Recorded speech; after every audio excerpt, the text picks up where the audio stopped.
Сайн байцгаана үзэгчтэй. Бид нар энд аялж явах завсраа Францад баг дунд боловсрол эзэмшээ дээд сургууль төгсөөд эрчим хүчний чиглэлийн бизнес эрхэлж байгаа аз жаргал гэж залуугийн тухай сонссон. Тэгээд өчигдөр Бордоо руу явдаг нь гол нь энэ гэр бүлийн залуустай уулзаад ярилцлага хийгсэн боловч зөрөлдөөд амжаагүй. Сая Парис явах замдаа Туурс хотод энэ гэр бүлийн хусыг байна гэж дуулаад эднийг зорж ирлээ. Тэгээд урьдчилж яриа зөвшөөрөл авсан болохоор одоо бид нар орж энэ залуустай ярилцаж үзэх гэж байна. Мэдээж миний бодоод байгаа зүйл нь одоо Франц сургууль төгсөөд мэрэгжил эзэмших ямар онцлогуд байдаг талаар илүү сонирхож асуухыг хичээж байна. Тэгээд энэ ярилцлага бас сонирхолтой болно гэж итгэж байна. Тэгээд удахгүй бидний ярилцлагыг та бүхэн сонирхож үзэх болно.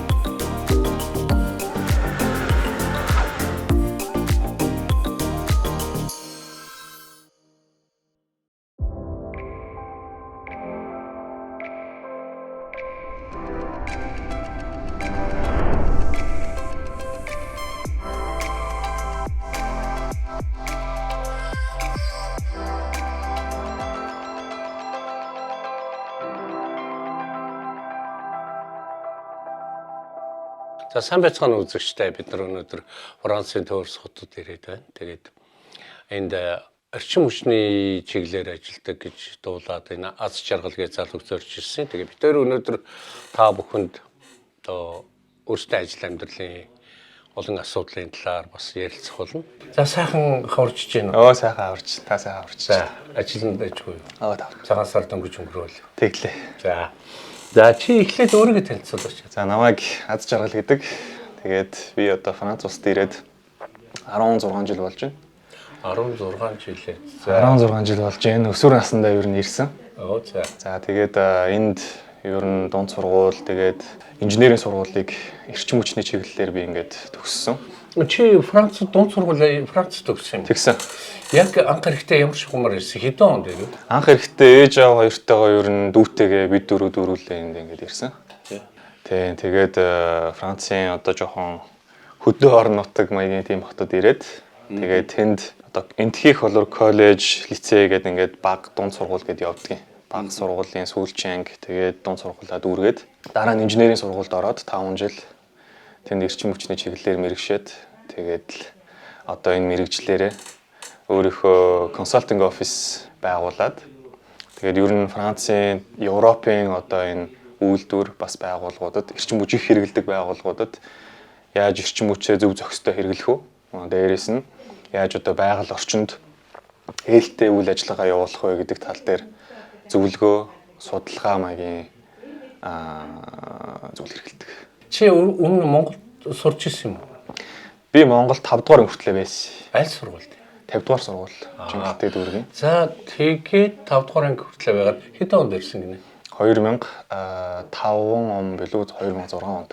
Тэгээ эренгүүтээ шууд одоо Францад сургуульд Монголоос 5 дугаар анги төгсч ирээд Францад шууд одоо дундт нь орох уу, багт нь орох уу? Дунд сургуульч за эн чинь бол ингэдэг байхгүй 18 хүртлээ болол 2 төрлийн сургууль байдаг. За тэр нь ямар юм? Тэр нь болохоор коллеж, лицей гэдэг хоёр нэршилтэй юм байна. За. Тэгэхээр миний ойлгосноор бол тийм баг дунд сургууль, тэгээд их сургууль гэдэг чинь. Чи тэгэхээр хаана ямар сургуульд нь орох вэ? Тэгэхээр ирээд 5 дугаар анги ирээд одоо коллежийн сүүл гэдэг чинь одоо баг ангийн сүүлчийн англи гэсэн үг байхгүй. За Францын одоо биднийхаар бол дунд сургууль нь ер нь ямар хөө байв? Чамайг анх ирэхдээ одоо ер нь одоо чам тохиолж ирсэн бэрхшээл юу байна? Тийм мэдээж номер 1 бэрхшээл бол хэл яхаа аргагүй. Франц хэл гэдэг чинь за яг Монгол улсад бол баг ангид англи хэл орно, англи хэлний хөгтгөнгээ суулгаж эхэлж исэн. Гэхдээ энд болохоор Франц хэл бол яхаа аргагүй номер 1 бэрхшээл бол байсан. Тэгээд тухайн үед ерөөсөө Монголоос Франц руу орчуулдаг ийм тойл бичиг ховор. Тийм болохоор би яг сандаг байхгүй манайд ингээ 2 тойл бичиг байдаг. Монгол, Орос, Франц гэсэн. Тэгээд тэгжиж одоо нөгөө нэг хөврүүлдэг үгээ. За тэгээд тэгдэг байсан. Сургуульд орсон чи ер нь ямар байв? Ер нь Францын чи Монгол 5 дугаар анги хүртэл сурсан байгаад Францад ирсэн. За тэгвэл энэ Францын сургуулийн хөтөлбөр болоо сургалтынхаа арга нь Монголоос ихэр ялгаатай. Эхлээд бол яах аргагүй хилээ сурах хүртлээ бол нэг ойлгодог төвшний хэмжээнд хүртлээ бол яг үүндээ сайн харьцуулах тийм боломжгүй байсан. Ганц харьцуулж байгаа зүйл нь бол яг тооны хичээл дээр. Тэр үед би юу ойлгосон бэ гэхээр одоо ингээд бодоход ч гэсэн бас би ингээд хүүхдүүдтэй бас ингээд хэлье гэж юу н боддیں۔ Тэгээд математикийн хичээл бол яах аргагүй маш амархан байсан энд ирээд. Монгол улсад бол математикийн хичээлээ бид нэр бага ангитай маш хурдан маш мундаг үздэг юм байна гэдгийг бол ойлгосон. Гэхдээ өөр нэг онцлог нь бол энд Франц улсад ингээд ангиас ангид ингээд дэвших тусам яг адилхан зүйлүүдээ ингээд маш давтдаг. Өөр жилийн үдс юма давтаад тэр суурин дээрээ өөр юм ингэж суулгаж ингэж ярьдаг. Дандаа тэгж тийм аажмаар явдаг. Давуу тал нь юу гэхээр надаа миний ойлгосноор бол ингээд юма бэхжүүлээд дараа нь тэрэн дээрээ суурлаад өөр юм ингээд нэмж сураад ингээд явдаг юм шиг надад илүү санагдсан. Жишээлбэл Америкт очсон хүмүүс бас яг чамтай адилхан. Очоод оронгуудаа амархан юм байна гэж хараад байдаг тий. Тэгээ ялангуяа бүгд л математик бол их амархан байсан гэж ярьдаг юм билээ. Гэхдээ амархан байна гэдэг тэрэндээ тайвшраад яг үгээд ингээд өөрөө яхан хоош суугаа залхуураа ч юм уу эхлэх юм бол ингээд анги их тусмаа тэр хүүхдний өөрөө Монгол хүүхдний хоцрогдоод ихсэн гэж би нэг жишээ сонсч байсан. Тэгэхээр нэг ийм юм байх шиг байна. Анги их нэгдүгürt ингээд гадны сургуулиуд зааж байгаа юм амьдралд хэрэглээ тадруу их шахаж өгдөг нь тэр нь амархан юм шиг харагдаад байдаг гэсэн болов гэж боддог.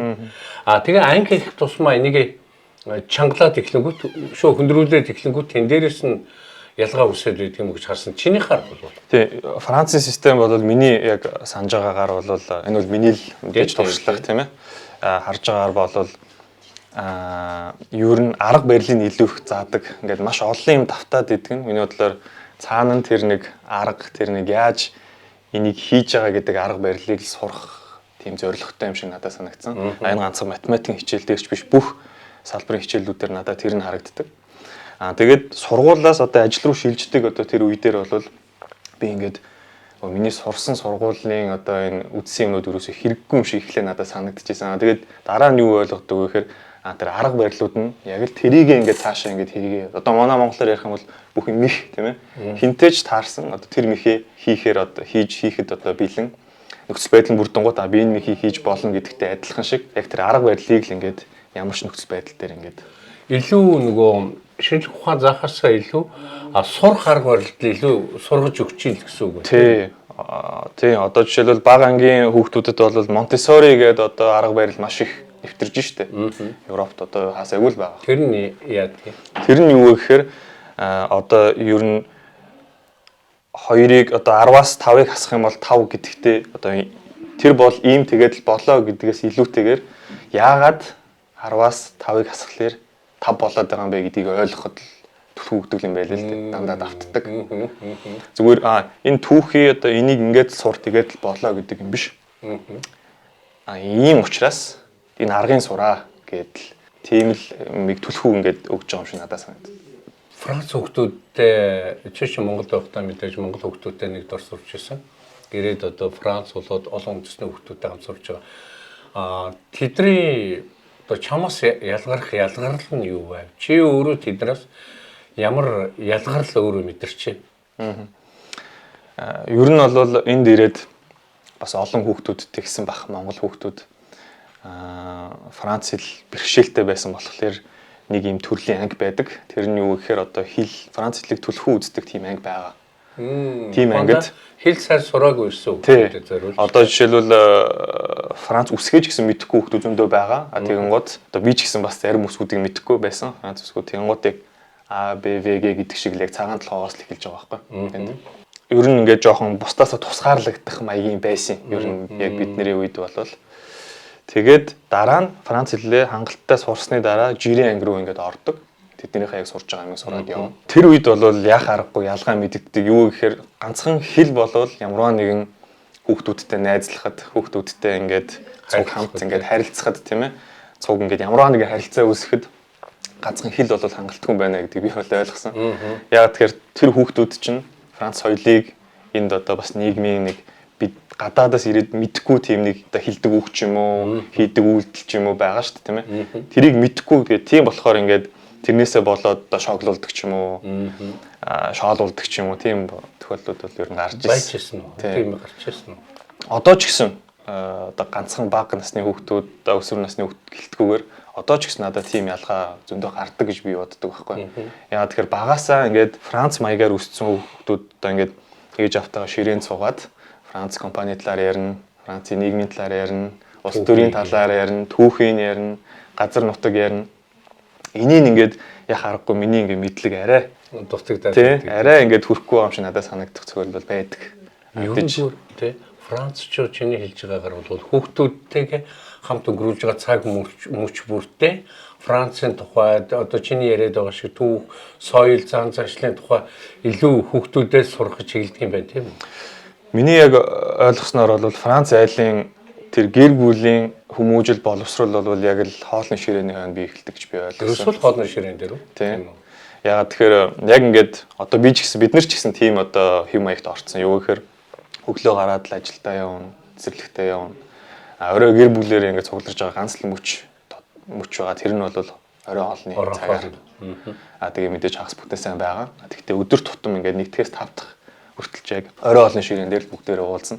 Тэн дээрээ бүх юм. Тэнд л миний дүгнэлтээр бол яг Франц гэр бүлийн хүмүүжил тэр хүүхдтэй ингээд олох гэж байгаа зүйлээ яг тэнд биелүүлдэг болов гэж би харсан. Монголчууд дэлхийд төслийг дэмжин ажиллагч дэлхийн брендийг дэлхийн жишгээр BTF Mongolia.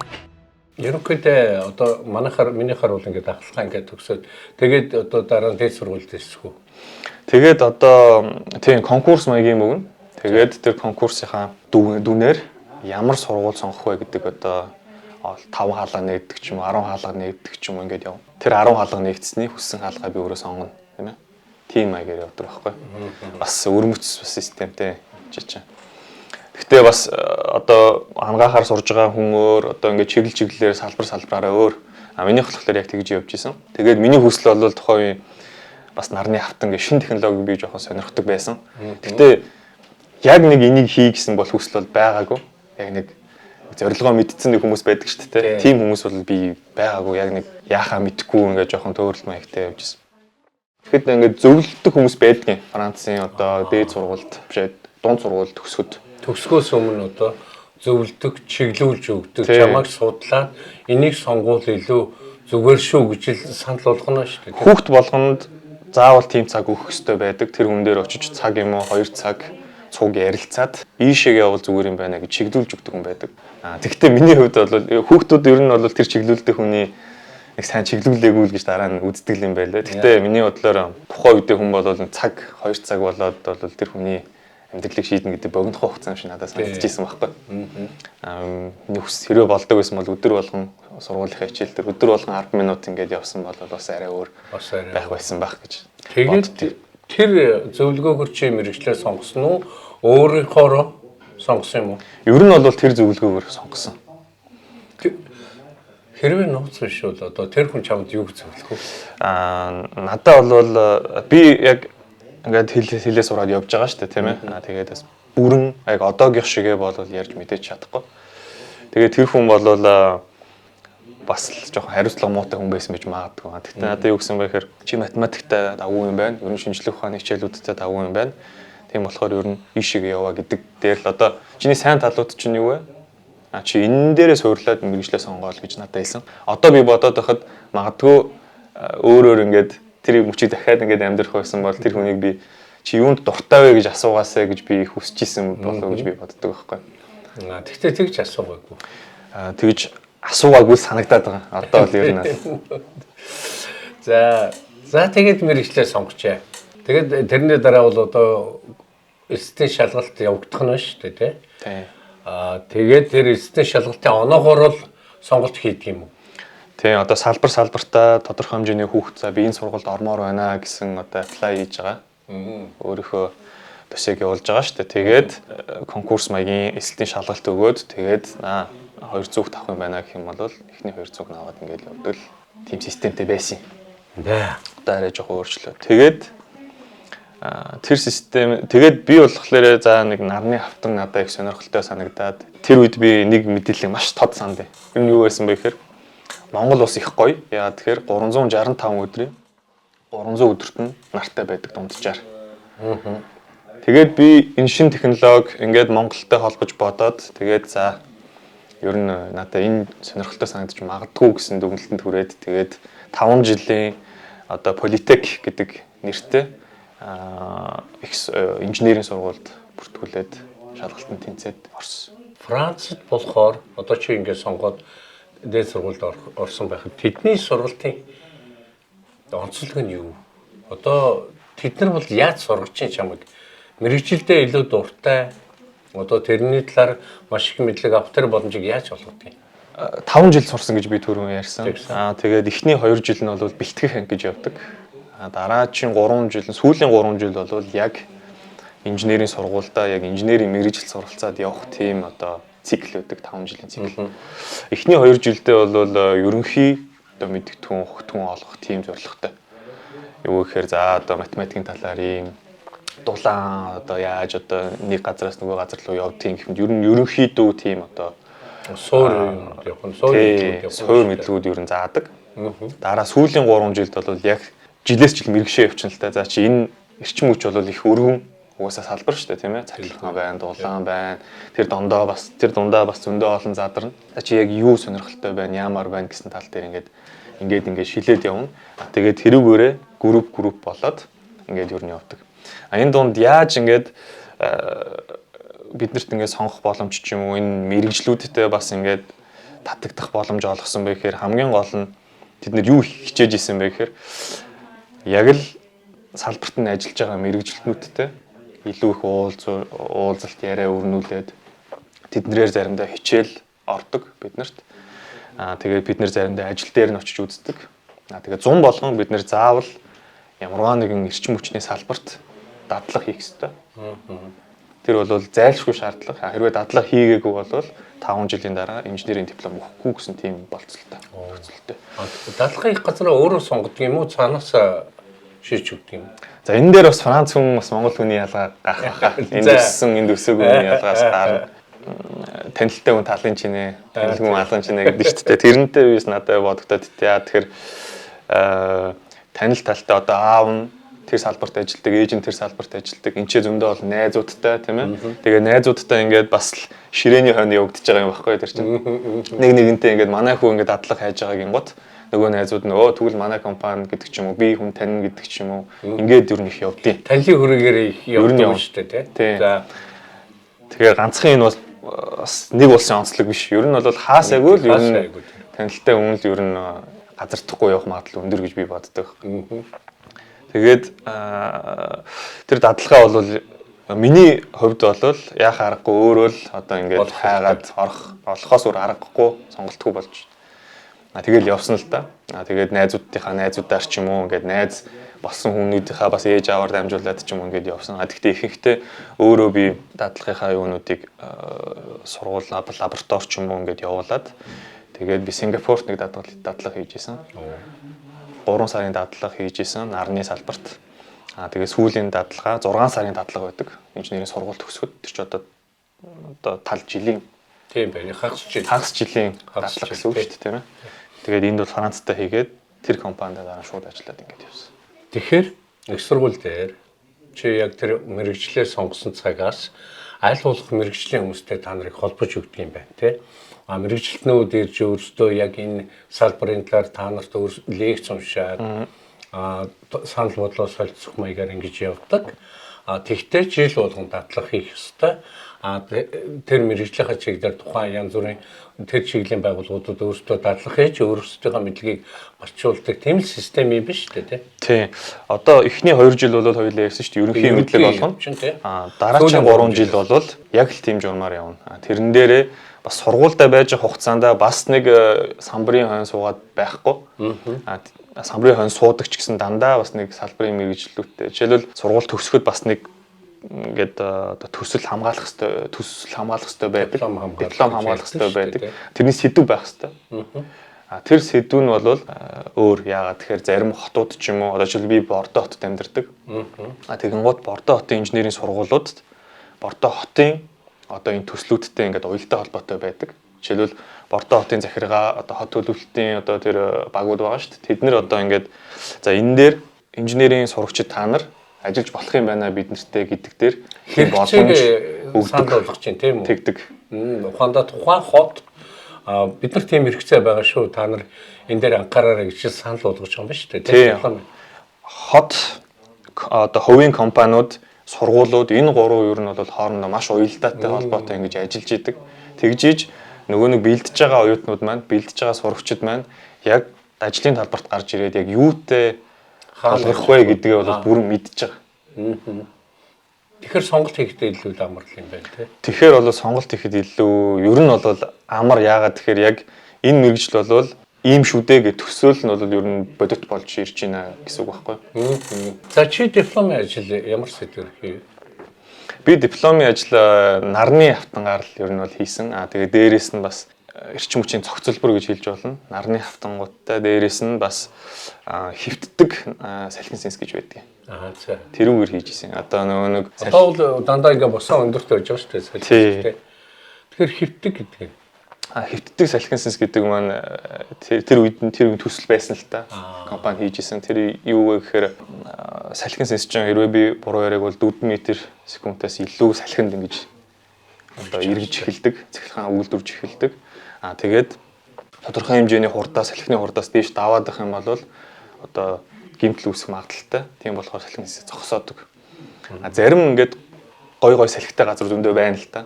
Одоо жишээлбэл Америк улсад ч юм уу ингээд ийм Канада улсад ч юм уу бас Монгол улсад байж болно ийм тогтмол салхитай. Гэхдээ заримдаа шуурга болдог улсууд зөндөө байна.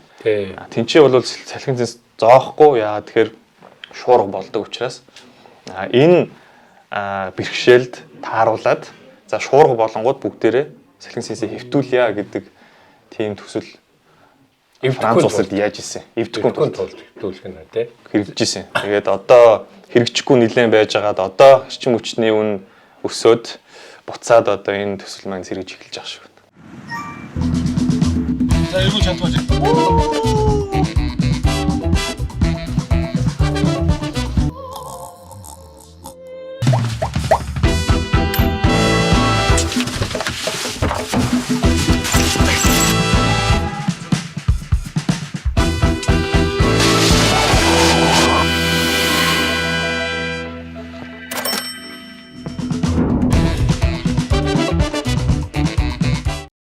Тэгээд сургуулаа төгслөө диплом хамгааллаа.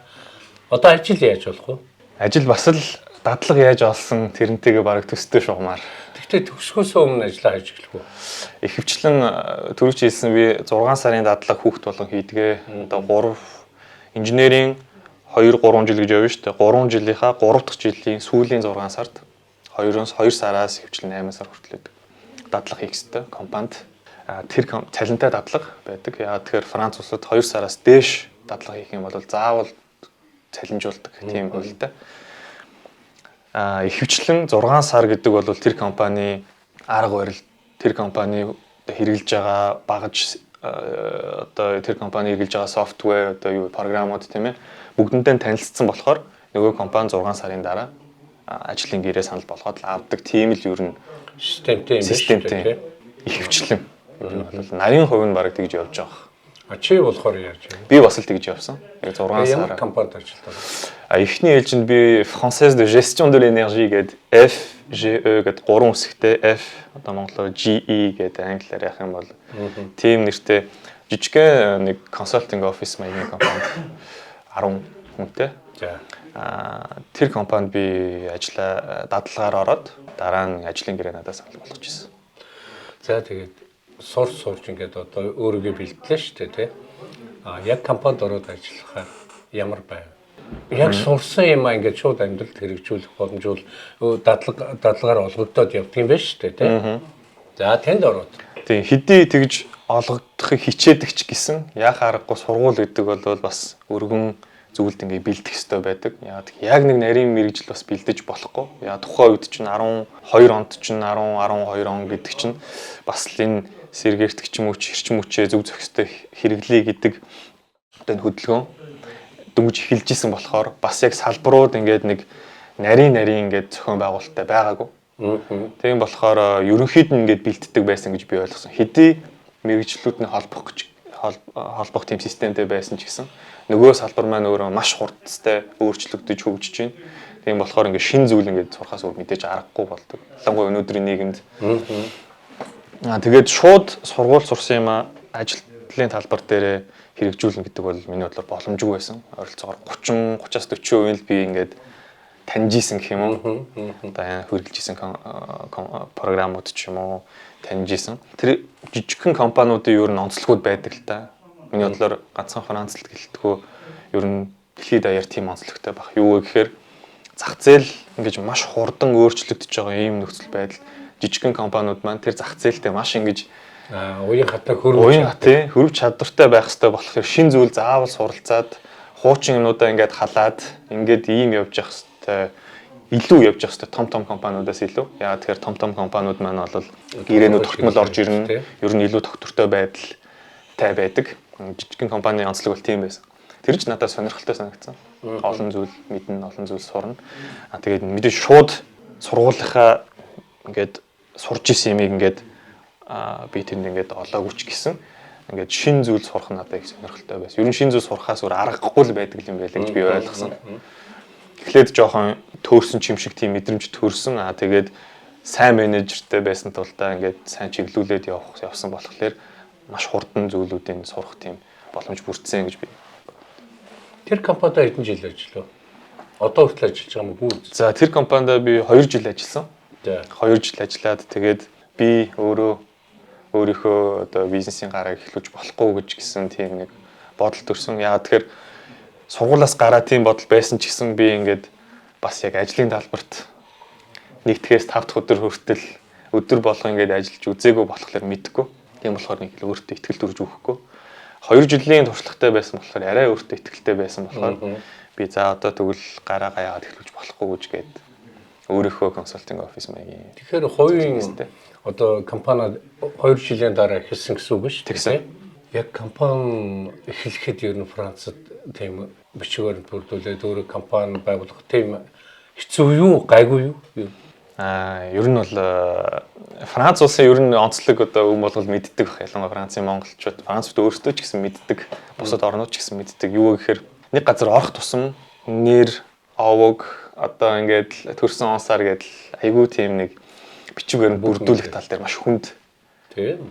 Маш хүнд гэж одоо ер нь бол хүмүүс мэддэг. Францууд өөрсдөө ч гэсэн хэлдэг бид нэр дэндүү хүнд байна. Одоо жишээлбэл Франц ч бас татвар өндөртэй орн. Зарим татвараа одоо ингээд цуглуулгахдаа баг цуглуулж байгаа татвараас илүү мөнгө зарлаж ийш тэр татвараа цуглуулдаг гэдэг тоглоомод байдаг байхгүй. Тийм болохоор ер нь бол компани байгуулахад жоохон хэцүү. Ялангуяа хэлний бэрхшээлтэй хүмүүс бол маш хэцүү байсан. Одоо бол харьцангуй гайгүй болоод харьцангуй юм өөрчлөгдөж байна. Гэхдээ тэр бичиг баримтаа бүрдүүлээд сураад зөв хүнтэйгээ танилцаад зөв зөвлөгөө аваад найдвартай зөвлөгөө авах нь маш чухал. Ялангуяа интернетийн үед бол найдвартай юм мэдээлэл хаанаас авдгийг гэдгийг ойлгосон хүрээнд бол миний бодлоор боломжгүй зүйл гэж угаасаа биш. Тэгэхээр чи өөрөө консалтинг компанид ажиллаж байсан болохоор өөрийнхөө бизнесийг ер нь консалтинг чиглэлээр хэлсэн юм уу? Тэгсэн. Надад их сонирхолтой санагдсан. Хэдэн онд вэ? 2017 онд. Одоо 6 жил чи яг энэ чиглэлээр өөрөө ажиллаж байгаа. Тий. За хэр амжилттай? Тэгээд жижигхэн компани нэмчин тэгээд одоо ганцаараа би эхэлсэн. Одоо бид нэр дөрвөлээ ажиллаж байна. Үйл ажиллагаа нь юу гэхээр одоо эрчим хүч их хэрэгэлдэг Европын компаниудад, байгууллагууд, үйлдвэрүүдэд ялангуяа үйлдвэрүүдэд ер нь их мэрэгшсэн. Тэднэрт одоо ингээд байгаль орчиндөө хэр ээлтэй үйл ажиллагаа явуулах юм, хэр эрчим хүч бага хэрэглэх юм гэдэг дээр зөвлөгөө, судалгаа, одоо стратегийн бодлого дээр бас ингээд цуг ажилладаг. Хэр вэ? Одоо дайчгүй 6 жилийн дараа гэхэд ер нь дайчгүй болсон уу? Хэр олон хэрэглэгчтэй болж байна гэсэн? Ер нь бол одоо Францын жишээлбэл Европтой ер нь лидер, ер нь дэлхийд лидер нөгөө нэг нүдний шил үйлдвэрлэдэг компани байдаг. Сайхан Итали компанитай ингээд фьюжн болсон. Тэр нь Essilor, Luxottica, Essilor Luxottica гэдэг компани бол ер нь монопол гэж хэлж болно. Бид нэр хятадд ч гэсэн маш олон ийм үйлдвэр хоттой.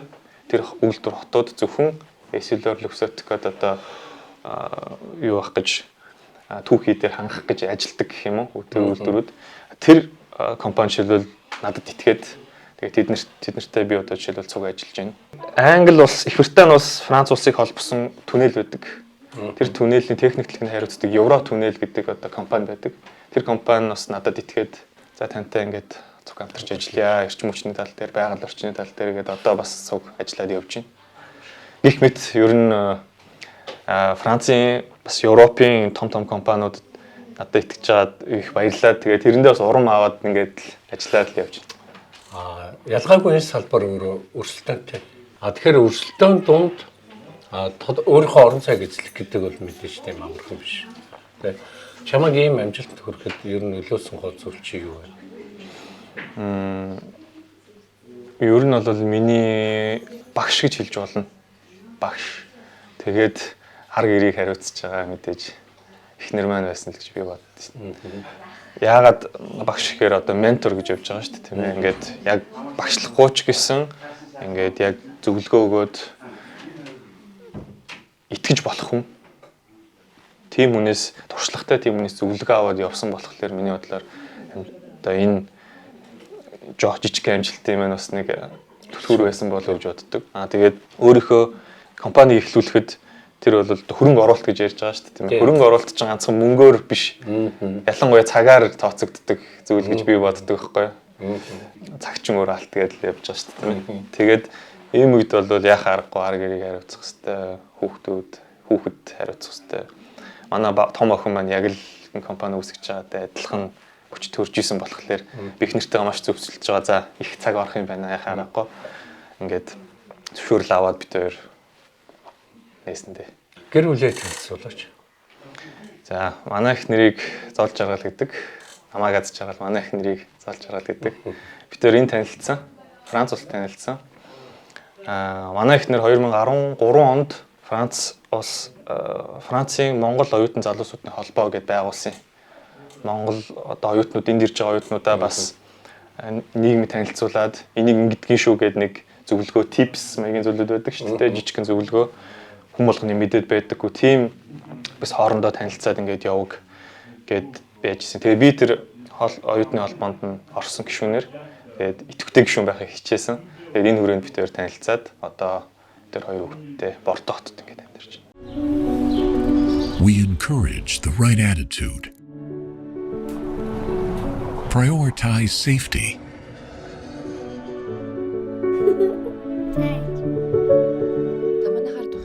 Provide the warmest services. Promise the utmost comfort. Beyond Mongolian Airlines.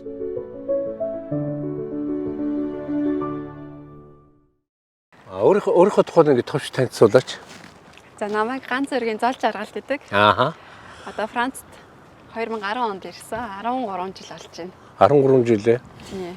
Эрэгтэй бол сурах гэж ирсэн үү? Тэгсэн сурах гэж ирсэн. Өмнө Монголд болохоор юу хийж ирсэн? Монголд 10 жилээ төгсөөд ирсэн.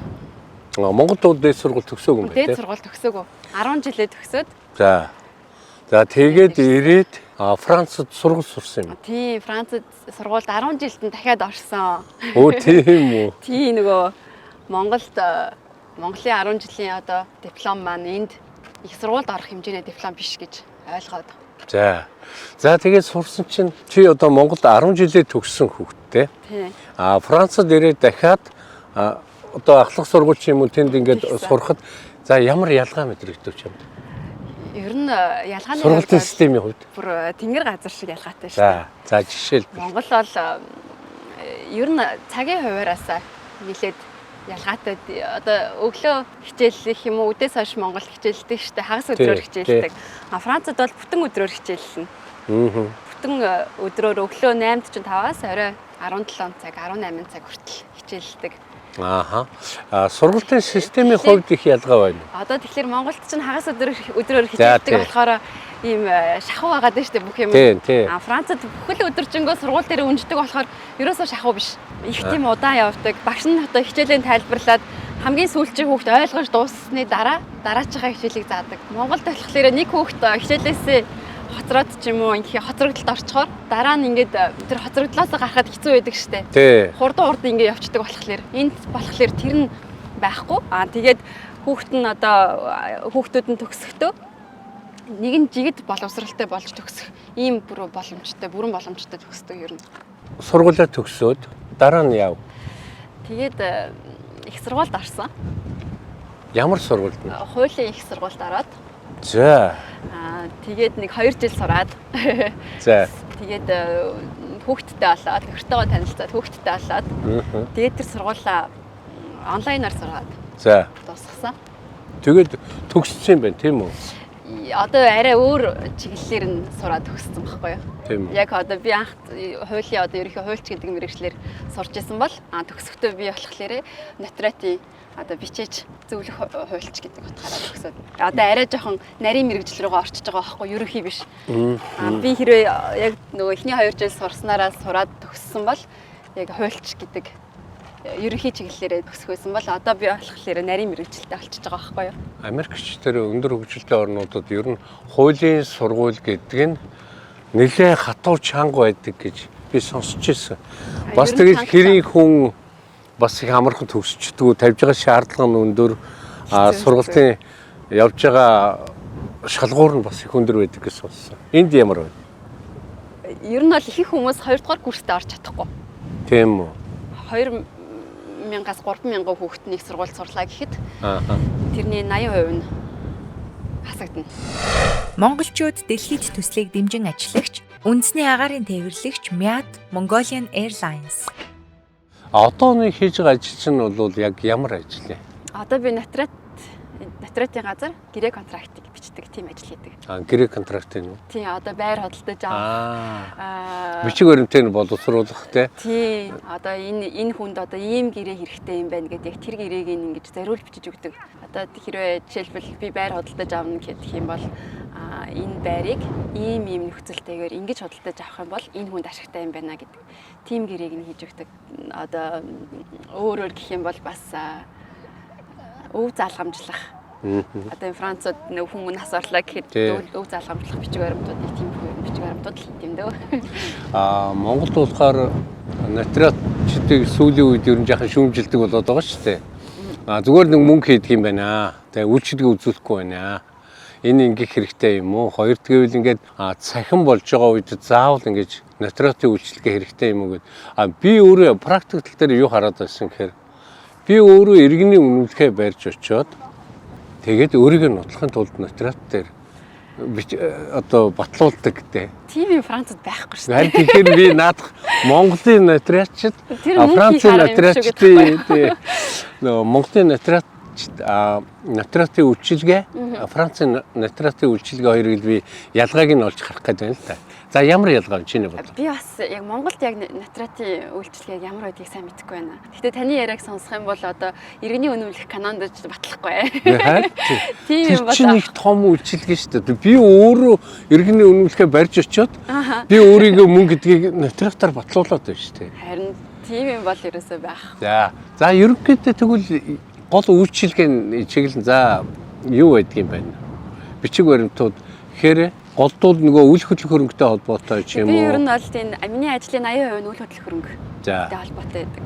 80% үйл хөдлөх хөрөнгийн гэрээ контрактуудыг бичиж суудаг. Тэр нь одоо хувь хүн албан байгуулагч юм магадгүй одоо нэг рестораны байшин авах, хувь хүний байшин авах одоо юу гэдгийг тэр болгон ондоо л доо. Тэр болгоныг нь хувь хүнд зориулж ингэж зөвлөгөөг өгч бичдэг. Ер нь төвлөрсөн байдаг юм уу? Ер нь Францчуудын нотариатын үйлчилгээний ихэнх нь үйл хөдлөх хөрөнгө эсвэл өв залгамжлагч гэдэг юм уу? Хүн хоорондын харилцааны юм дээр л хийдэг юм байна гэж байна шүү дээ. Тийм.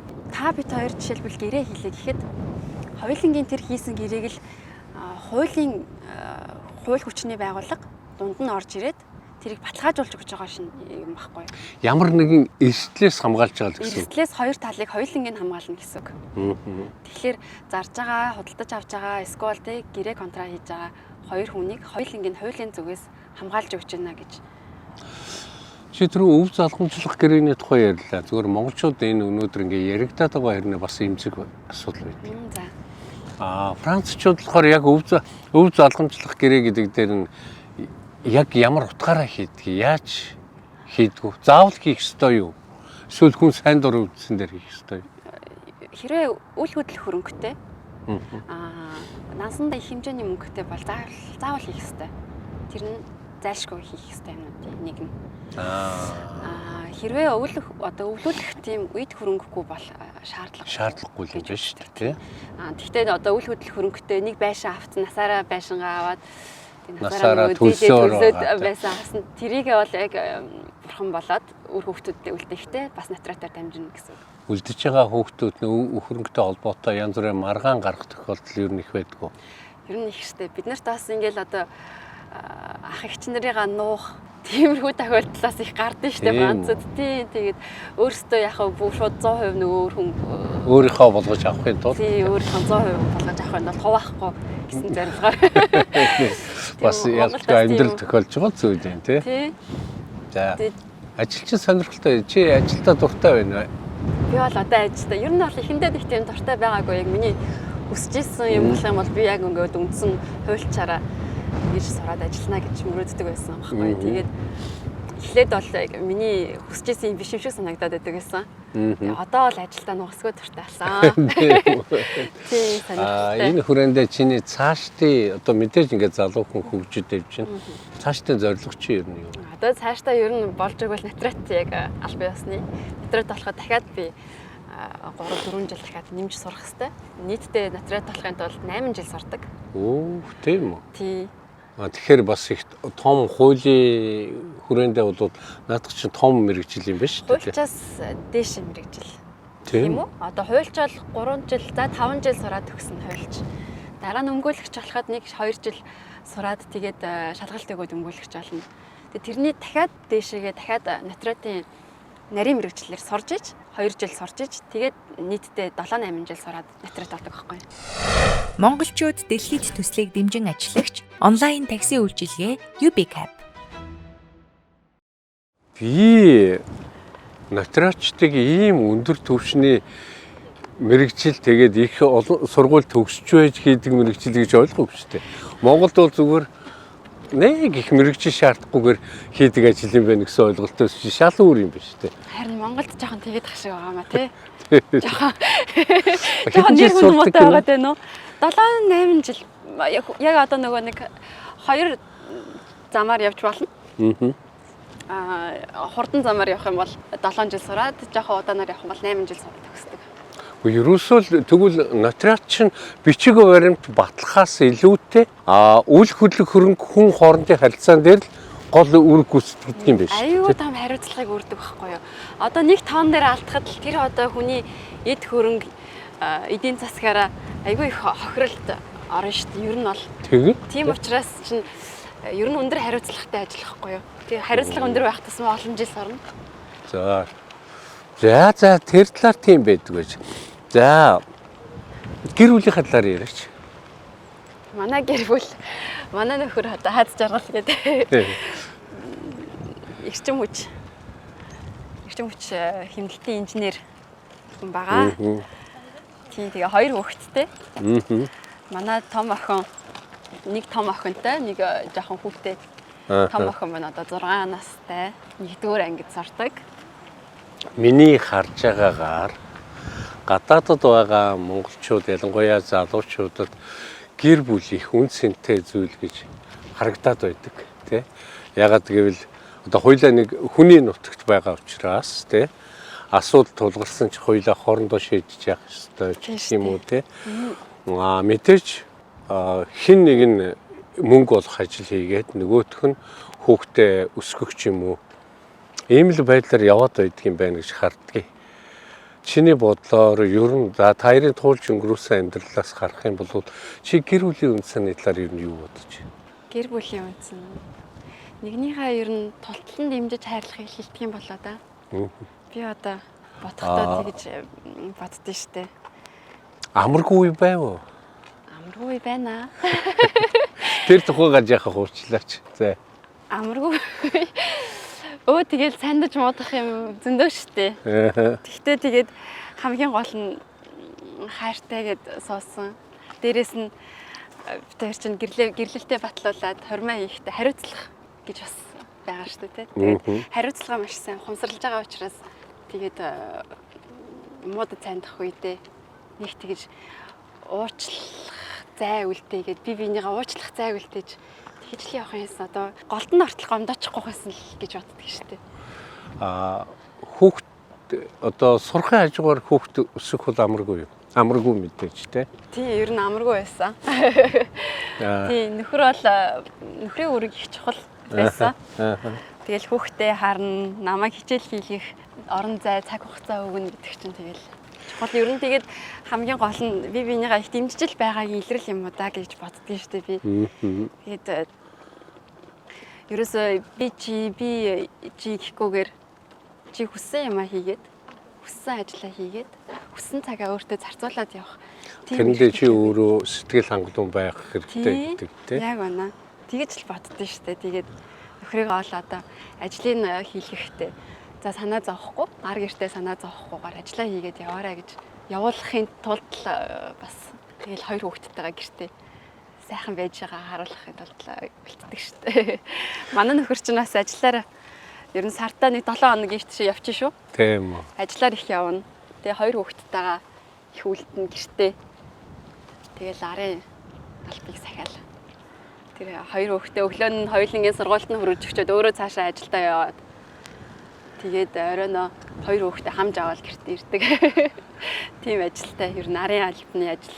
Миний яг амьдрал дээр харж яснаас бас ийм тохиолдлууд байдаг. Гэр бүлийн хоёр ялангуяа гадаадд тийм.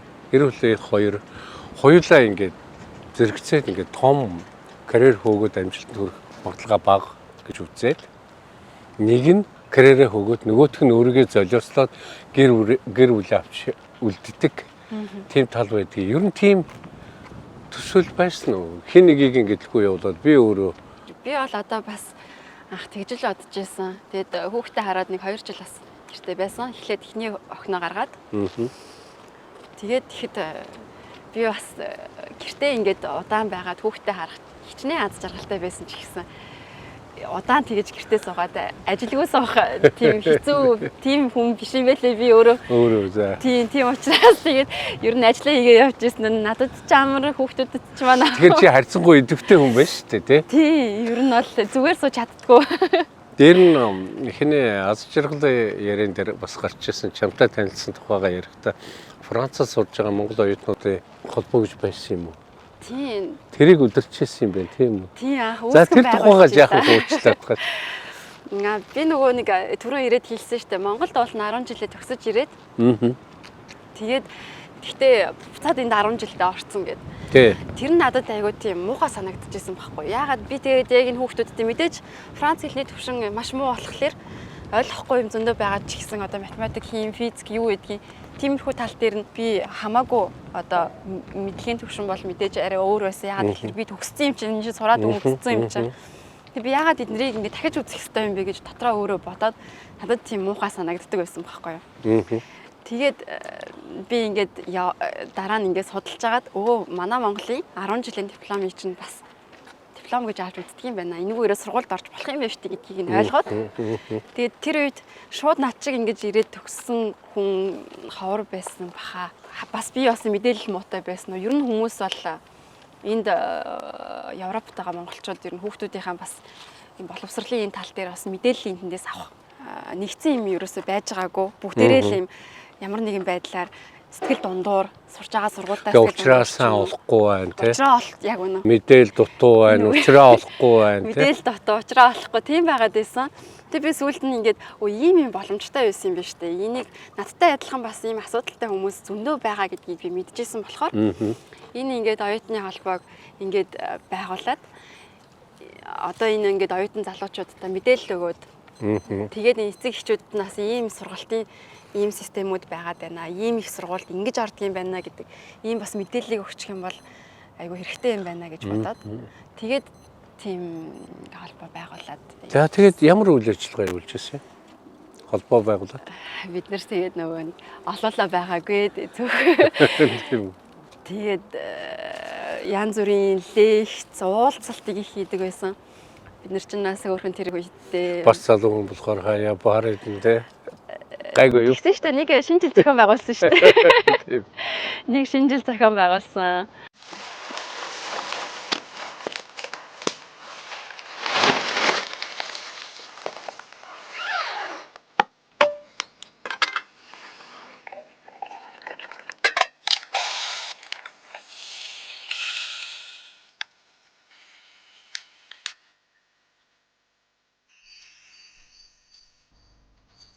Японы номер 1 Mobil брэндтэй хамт тухтай ияраа. Одоо дэлхийн эрчим хүчний хандлага бол илүү сэргийгдэх эрчим хүч тал руугаа явж байна гэж харж байна тийм үү. Олон атомын цэглэгээ стандарт дулааны станцуудаас огт өөрөөр байгаль дээлтэй гэдэг талаасаа бол сэргийгдэх эрчим хүчний тал руу явж байна. Тэгэхээр дэлхийн эрчим хүчний хөгжил чиний бодож байгаагаар одоо ямар чиглэлд явж байна илүү төлөх үү? Миний харж байгаагаар бол ер нь 2-3 том урсгал байгаа юм шиг байгаа. Яг нэг бүгдээрээ нэг тийшээ явах гэхлээр бас нэг зөвшөөрдөг хүнч байна, зөвшөөрдөггүй хүнч байна.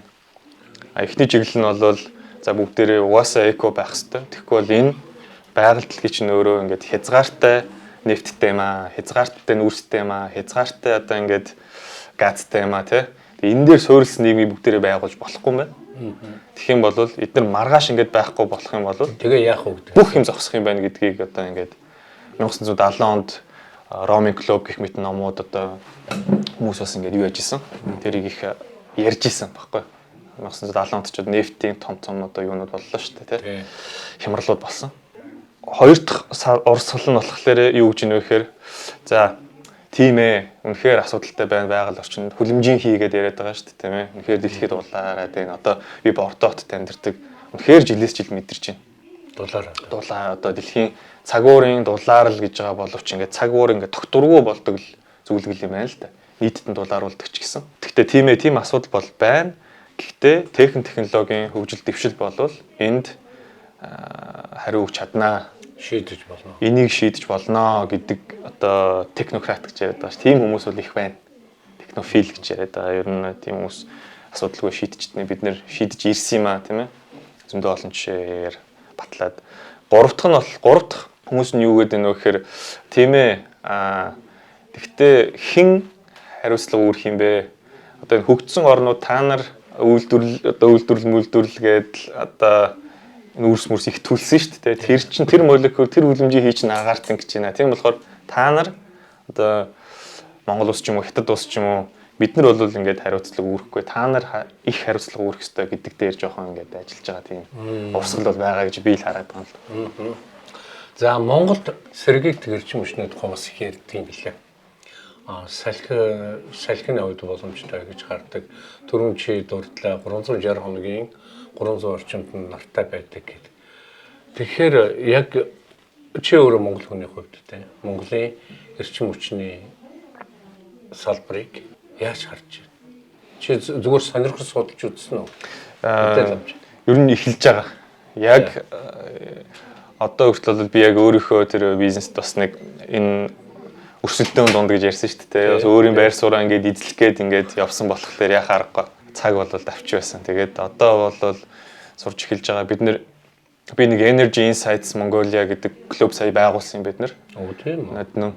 Тэгээд ер нь Америк, Европ, Монголд ингээд эрчим хүчний талаар ингээд суралцдаг залуус хоорондоо нийлээд тэгээд энийг байгуулад тэгээд бүгдээр энүүгээр бас нэг Монголын эрчим хүчийг байгаа байдлыг өөрсдийнхөө бас мэрэгжлийн талаас мэрэгжлийн хүмүүсийн хувьд ингээд дүгнэлт коммент маягийн зүйлүүд ингээд анализ маягийн зүйлүүд хийгээд явъя гэсэн тийм зорилготой л байгаа одоохон.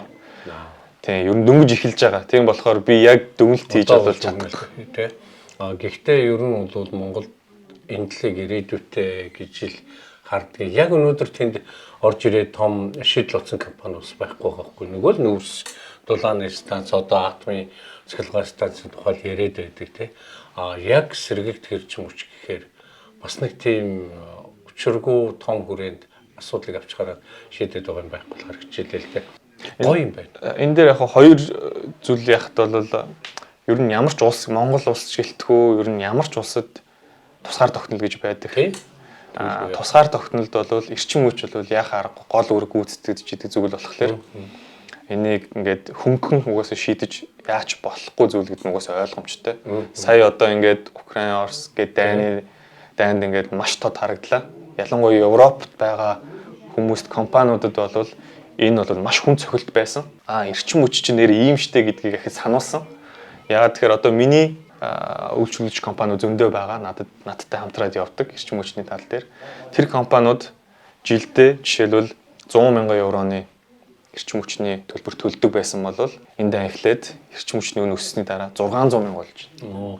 100 мянгаас 600 6 дахин болчихж байна. Заримдаа 100 мянгаас 1 сая болж байна.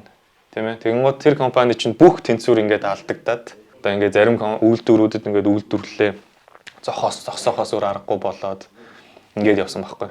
Тийм болохоор эрчим хүч гэдэг бол маш одоо юм гол салбаруудын бас тусгаар тогтнолын гол салбаруудын нэг гэж би дахин сануулах. Тусгаар тогтнолыг баталгаажуулах гол салбарын нэг нь эрчим хүч.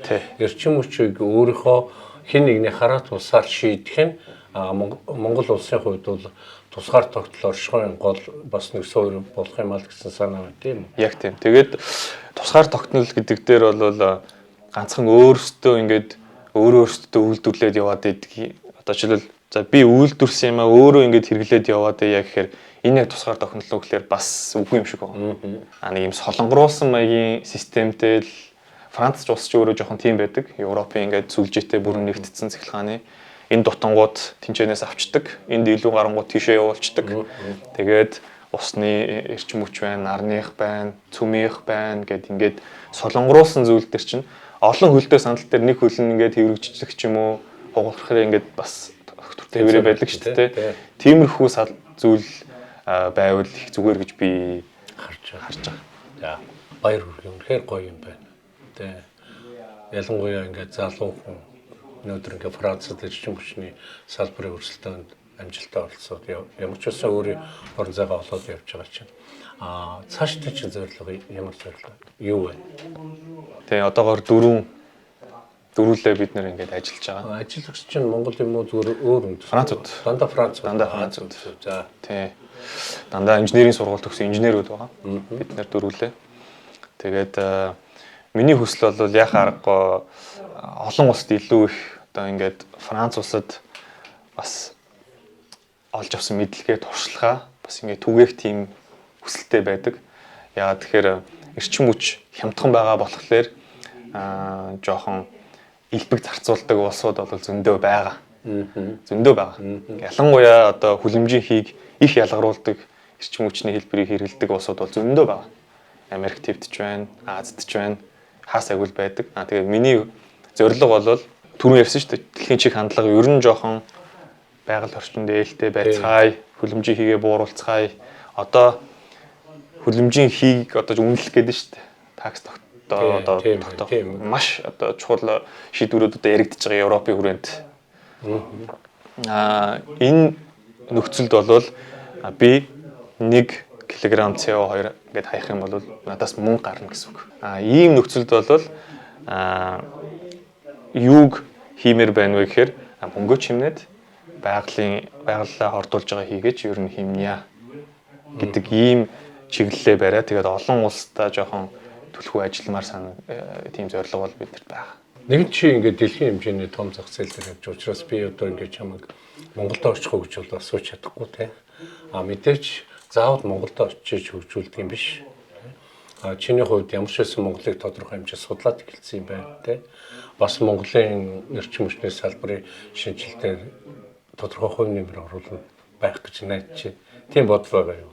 Тийм би бас их бодсон л да. Би миний бодлоор ингээд Франц улсад ирээд ерөн гадаад гарч байгаа зөндөө залуучууд байгаа.